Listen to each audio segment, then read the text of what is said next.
আবা শহরের সন্নিকটে জাবেল আল সৌদা, তারই একটি ভিউ পয়েন্ট। পিছনে আমাদের নিচে মেঘগুলো যাচ্ছে।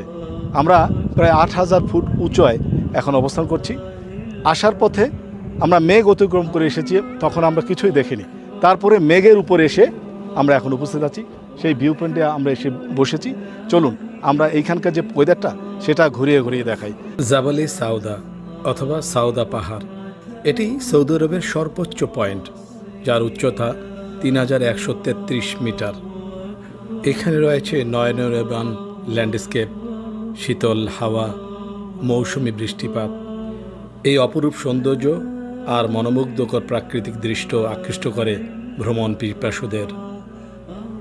বছরের বেশিরভাগ সময় নাতিশীতোষ্ণ থাকায় হরেক রকমের পর্যটক এখানে এসে হাজির হয়। মেঘগুলো আমাদের ঠিক নিচে এখন দেখা যাচ্ছে।